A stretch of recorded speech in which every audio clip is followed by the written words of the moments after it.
Romanos 12, 1 e 2. O apóstolo Paulo escreve assim: rogo-vos, pois, irmãos, pelas misericórdias de Deus, que apresenteis o vosso corpo por sacrifício vivo, santo e agradável a Deus, que é o vosso culto racional. E não vos conformeis com este século, mas transformai-vos pela renovação da vossa mente, para que experimenteis qual seja a boa, agradável e perfeita vontade de Deus. Amém. Eu gostaria de pensar com vocês como eu posso saber a vontade de Deus para a minha vida. Queria considerar isso à luz desse texto com vocês nesta manhã. É sabido de todos vocês que esta carta, chamada Carta aos Romanos, é o maior tratado teológico do Novo Testamento. É a grande expressão da fé evangélica, inspirada pelo Espírito Santo, que você tem nas Escrituras.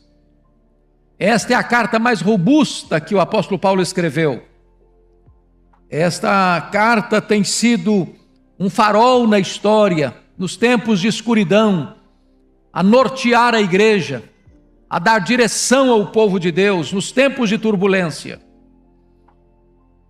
E Paulo escreve esta carta e trata da doutrina da redenção.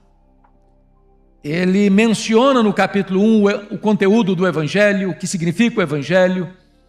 Ele menciona nos capítulos ainda 1 e 2 a necessidade do Evangelho, porque os homens estão perdidos, os homens estão debaixo da ira de Deus. Não importa se judeus, não importa se gentios, não importa se moralistas, todos pecaram e destituídos estão da glória de Deus. Mas Paulo abre no capítulo 3 os portais da graça e revela para nós como Deus, num plano eterno, perfeito e eficaz, planejou e executou e há de consumar a nossa redenção. Ele retrata a verdade da justificação pela fé no capítulo 3, ele exemplifica essa doutrina no capítulo 4, ele mostra os frutos dessa doutrina no capítulo 5, ele evidencia no capítulo 6 como a justificação desemboca na santificação. No capítulo 7 ele retrata o conflito que você tem mês depois da sua conversão. E no capítulo 8 ele mostra a grande obra do Espírito Santo, nos dando segurança da salvação. Nos capítulos 9 ele mostra o passado de Israel, a sua escolha soberana, escolha divina. No capítulo 10 ele mostra o presente doloroso. No capítulo 11 o futuro glorioso. E agora, no capítulo 12, ele começa uma nova etapa dessa carta, como ele fazia nas suas epístolas. Primeiro ele dava a doutrina, depois ele aplicava a doutrina. Primeiro ele dava o credo, depois ele mostrava a conduta. Primeiro ele mostrava a teologia, agora ele mostra como isso desemboca na vida. E eu chamo a atenção dos irmãos para o fato de que Paulo está agora aplicando a doutrina. E o capítulo 12, a partir do capítulo 12, Paulo vai mostrar algo sublime. Que quando você tem um encontro com Deus, a evidência que você foi salvo, a prova de que você é uma nova criatura, a evidência cristalina de que você foi justificado pela fé, é que isso tem implicações reais, profundas nos seus relacionamentos. Se vocês notaram, no capítulo 12, verso 2, primeiro relacionamento é que isso muda o seu relacionamento com Deus. Depois, no capítulo 12, versículos 3 até o 8, isso muda o seu relacionamento com você mesmo. Sua vida intrapessoal é transformada. Sua autoimagem é resolvida. Depois, em terceiro lugar, no capítulo 12, versos 9 até o verso 16, ele mostra como isso muda seu relacionamento com os seus irmãos, como você precisa amar, tratar, conviver. Mas em quarto lugar, seu relacionamento com seus inimigos, a partir do capítulo 12, verso 17, até o verso 21. Como é que você lida com isso? No capítulo 13, ele mostra como a salvação muda seu relacionamento com as autoridades constituídas, com os governantes. Mas no capítulo 14, 15 e 16, finalmente ele diz como a sua salvação implica e impacta o seu relacionamento com pessoas que pensam diferente de você, mas que pertencem à mesma igreja de Deus, em coisas secundárias. O que ele chama de crentes fracos e crentes fortes. Hoje, especificamente, eu quero tratar com você, desses 2 versículos, a diferença da nossa relação, a mudança da nossa relação com Deus. E como é que Paulo começa? Ele diz, rogo-vos, pois, irmãos. Chama atenção que essa palavra rogar é a palavra mais forte que tem para solicitar, mas ela implica também um rogo de autoridade. Ele está ao mesmo tempo suplicando e ao mesmo tempo dando uma ordem. Notem a preposição pois, rogo-vos pois. Esse pois aí é o liame, é o vínculo, é a ponte, é a conexão entre o que ele escreveu até no capítulo 11, que é a doutrina, que é o ensino, que é o conteúdo doutrinário, que é o conteúdo teológico, aquilo que Deus fez por você, para conectar agora com o que você vai fazer para Deus. Nós não estudamos doutrinas apenas para ter a nossa mente mais arejada, mais iluminada, para você conhecer e saber. Nós estudamos doutrina para que, ao saber destas verdades, isso impacte, isso mude, isso transforme a sua vida. Reflita nos seus relacionamentos. Então notem comigo, ele está rogando, rogo-vos, pois, irmãos, pelas misericórdias de Deus. Quando ele diz pelas misericórdias de Deus, ele está relembrando esta igreja tudo quanto ele ensinou até aqui acerca da salvação. Você e eu fomos alcançados por causa da misericórdia de Deus. Eu estava perdido e ele me achou. Eu estava sujo e ele me lavou. Eu era escravo e ele me libertou. Eu estava condenado e ele me justificou. Eu estava morto e ele me deu vida. Tudo isso é a expressão da misericórdia de Deus por nós.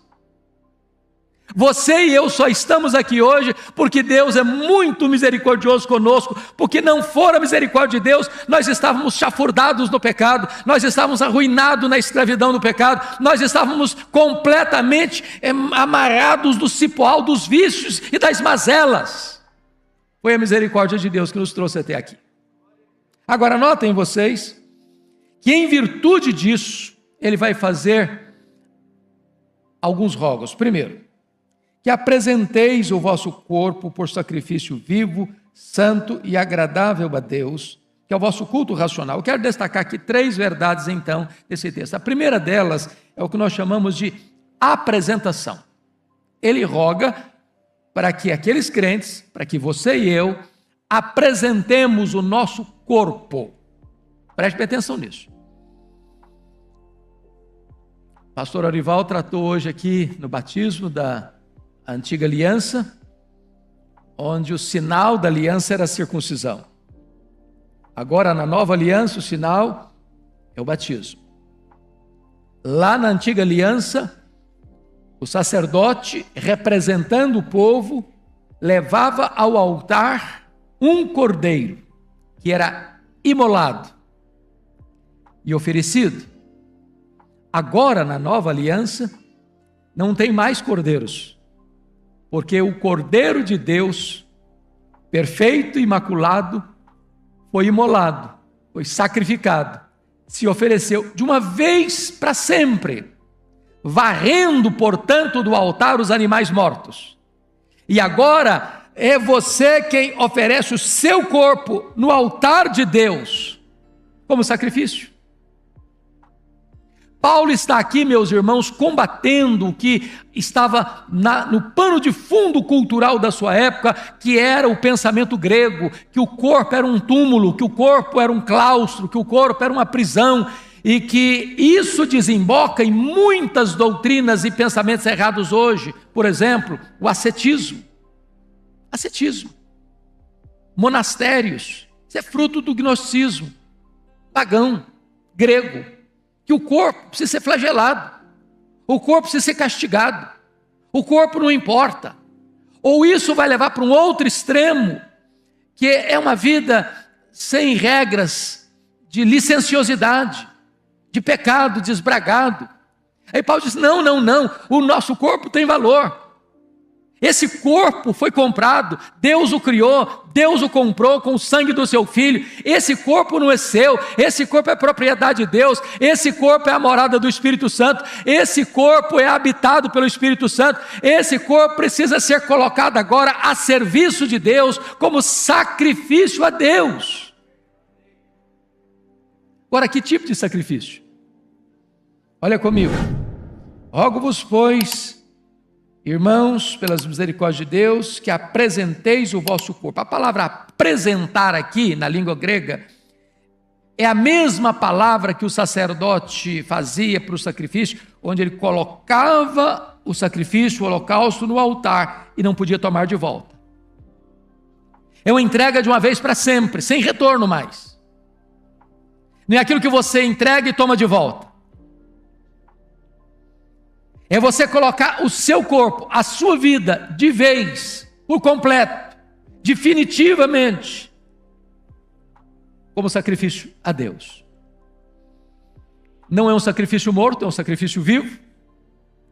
Não é um cordeiro que vai se esperneando contra a sua vontade, mas é voluntário.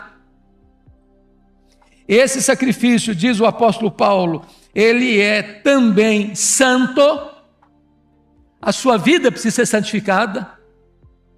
Você precisa se apartar daquilo que é errado. E como é que você pode ser um sacrifício vivo, santo e agradável? Seu corpo. É você não vendo aquilo que você não deve ver. É você não ouvindo aquilo que você não deve ouvir. É você não fazendo aquilo que você não deve fazer. É você não indo aonde você não deve ir. Outrora você oferecia os membros do seu corpo ao pecado, agora você oferece todo o seu corpo em santificação e honra para Deus. E Paulo vai fazer uma afirmação aqui extremamente importante. Ele diz, essa oferta, essa apresentação é que é o seu culto racional. O que Paulo está dizendo? Às vezes, irmãos, na nossa mente ou na nossa visão apenas popular, a gente tem a ideia de que culto é aquilo só que eu faço quando eu entro para os umbrais do templo, para as portas do templo. Agora eu vou prestar culto. Agora eu estou cultuando. Aqui, com os meus irmãos, estou cultuando. E é verdade, nós estamos cultuando. Mas quando eu saio para fora do ambiente do templo, bom, agora não estou cultuando mais. Agora o negócio é comigo. Agora eu não me importo mais com o que eu falo, agora eu não me importo mais com o que eu faço, agora eu não me importo mais com o que eu penso, agora eu não me importo mais aonde eu vou, eu não tenho mais nenhum compromisso com os meus olhos, com os meus ouvidos, com as minhas mãos, com os meus pés, com o meu coração. Paulo diz, não. É preciso existir uma consistência entre o culto que você presta coletivamente com o povo de Deus e a prática da sua vida lá no seu trabalho, lá dentro da sua casa, lá nas suas atividades estudantis, lá nas suas atividades comerciais. Tudo isso é culto a Deus. A palavra racional aqui não é razão em oposição à emoção, não. A palavra aqui é lógico, é coerente. É que o culto que Deus aceita é o culto coerente. Quando você vem para esta casa para adorar a Deus, isso é apenas uma somatória daquilo que você viveu dentro da sua casa, lá no seu trabalho, lá nas suas atividades. Esse é o culto que Deus aceita. É a vida. É por isso que a Bíblia diz lá acerca de Caim, que Deus não aceitou Caim e não aceitou a sua oferta. E é por isso que a Bíblia diz que Deus aceitou Abel e aceitou a sua oferta. Antes da oferta vem a vida, antes da liturgia vem a prática, antes do culto coletivo vem o seu culto individual. Primeira coisa então é a apresentação. Segunda coisa que Paulo trata desse texto é inconformação. Veja comigo o verso 2. E não vos conformeis com este século. Bom, você nota que a palavra conformar e a palavra que em seguida vem mais transformai-vos, transformar, ambas têm a mesma raiz. Qual é a raiz aqui? Forma. Conformar, transformar. Ambas usam como raiz a palavra forma. Na língua portuguesa, só temos uma palavra para isso, mas na língua grega tinha duas palavras bem distintas e muito importantes para entender o contexto aqui. Existia a palavra esquema e a palavra morfê. Esquema é uma forma que está mudando todo dia, toda hora, dependendo do ambiente, da situação, do contexto. A palavra morfê é uma forma inalterável, imutável, sempre a mesma. Quando Paulo diz, não vos conformeis com este século, ele usa a palavra esquema. O mundo tem uma forma, o mundo tem uma forma, o mundo tem uma ética, o mundo tem uma cosmovisão, e o mundo não tem valores absolutos, são valores relativos, é uma ética situacional, depende.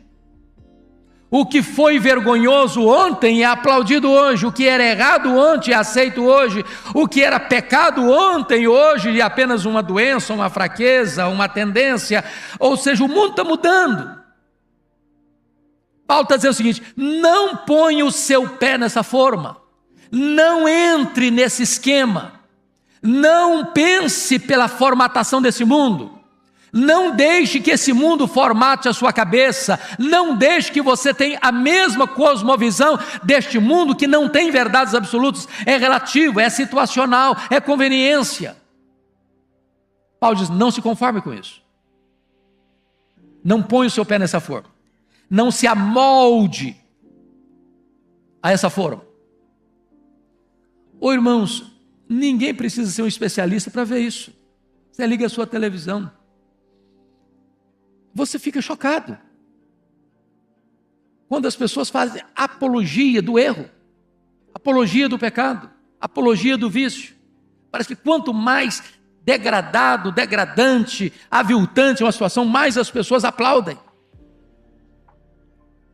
A questão hoje não é apenas de tolerância do erro, não.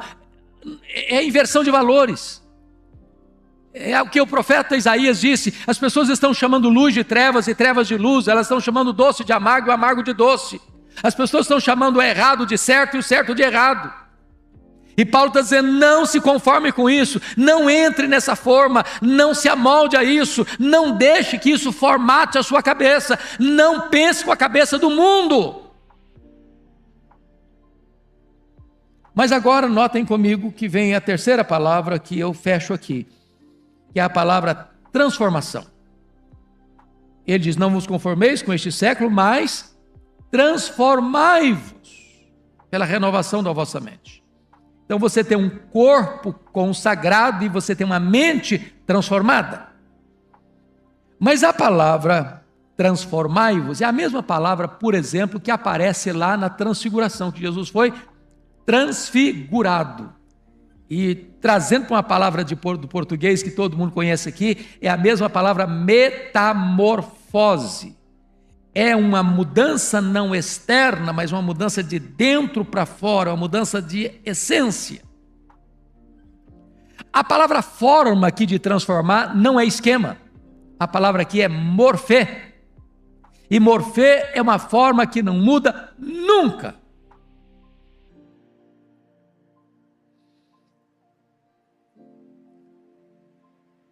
O que foi certo ontem é certo hoje. O que foi errado ontem é errado hoje. São os princípios de Deus. É a palavra de Deus. A palavra de Deus não muda. A palavra de Deus não se adequa. A palavra de Deus não se curva à cultura. Não é porque a Suprema Corte, não é porque o Parlamento, não é porque a ONU, não é porque os organismos internacionais, não é porque o filósofo tal, o pensador tal, o teólogo tal, disse isso, disse aquilo, que agora é verdade. Não, é a palavra de Deus, ela é a verdade, ela é infalível, ela é inerrante, ela é suficiente, ela não pode jamais falhar, nem um tio, nem um Y da palavra de Deus vai passar, ela vai, passa o céu, passa a terra, ela vai continuar a palavra de Deus, ela é a verdade de Deus. Então Paulo diz, olha para este modelo que nunca muda, este modelo que é imutável, este modelo que é absolutamente certo, olha nele, mira nele, põe a sua mente nele, e diz a Bíblia então que a sua mente vai sendo o quê? Transformada, a sua mente vai sendo renovada. Louvado seja Deus, irmãos. É o processo da santificação. Mas eu disse para vocês que o meu tema nesta manhã é como entender a vontade de Deus para a minha vida. Talvez uma das perguntas que o pastor Ival mais escuta no gabinete pastoral, eu na minha lida pastoral, ou vocês nas suas conversas interpessoais, como é que eu posso saber qual a vontade de Deus para a minha vida? Isso não é uma coisa mística. Isso não é aqui um anjo que desce, olha, a vontade de Deus para a sua vida é isso, a vontade de Deus para a sua vida é aquilo. Conhecer a vontade de Deus, irmãos, é consequência do estilo de vida. Quando você tem seu corpo consagrado e sua mente transformada, quando você se apresenta, quando você se inconforme, quando você é transformado, então naturalmente parece que Deus tira a venda dos olhos, parece que Deus tira o nevoeiro denso, a névoa escura e revela, olha meu filho, a minha vontade para você é esta. Quanto mais perto de Deus, melhor você percebe o propósito de Deus para a sua vida. Quanto mais longe de Deus, mais confusa a sua mente fica, para saber qual o propósito de Deus para você, qual a vontade específica de Deus para você. Mas é curioso que às vezes a gente fala de vontade de Deus para as pessoas só na hora difícil. O cara passou por uma tragédia, irmão, é a vontade de Deus. O cara sofre um acidente, irmão, é a vontade de Deus. Aí o cara começa a achar que vontade de Deus é um negócio horrível. É só tragédia. É só problema. Mas Paulo vai dizer que a vontade de Deus para você é o quê? Boa, agradável e perfeita. Quem de nós pode ser mais sábio do que Deus? Quem de nós pode transcender Deus em bondade? É claro que por melhor que eu ache que isso é bom para mim, a vontade de Deus para mim é melhor. Eu só enxergo alguns palmos na frente do meu nariz. Eu não enxergo na curva. Eu não enxergo na escuridão. Eu não sei o que está lá no final, pois Deus vê no escuro, porque luz e trevas para Ele é a mesma coisa. Deus enxerga na curva, porque Ele vê de cima. Deus está lá no fim, como Ele está aqui agora. Então o plano de Deus para você é perfeito, a vontade de Deus para a sua vida é boa, a vontade de Deus para a sua vida é agradável, a vontade de Deus para a sua vida é perfeita. Deus é Pai, Deus é bom, Deus é misericordioso e Ele tem o melhor para você. E quanto mais você andar com Ele, quanto mais você se apresentar para Ele, quanto mais você se inconformar com este mundo, quanto mais você for transformado pela renovação da sua mente, mais você vai se deleitar em Deus, mais você vai conhecer a vontade de Deus, mais você vai experimentar a boa, agradável e perfeita vontade de Deus na sua vida. Que Deus nos ajude hoje a nos colocarmos no altar de Deus, para vivermos na presença de Deus e para a glória de Deus e para usufruirmos o melhor de Deus na nossa vida hoje. Vamos orar. Querido Deus, louvado seja o teu nome, porque nos trazes à tua casa, para juntos adorarmos o teu nome. Louvado seja o teu nome, Deus, porque podemos abrir a tua palavra e buscar a iluminação do teu Espírito para entendê-la para aplicá-la ao nosso coração e vivermos de modo digno do Teu nome. Santifica a nossa vida, santifica os nossos olhos, santifica os nossos ouvidos, santifica as nossas mãos, santifica os nossos pés, santifica o nosso coração. Dá-nos a bênção, meu Deus, de termos lábios puros. Dá-nos a bênção, Deus, de toda a nossa vida ser como um sacrifício agradável a Ti.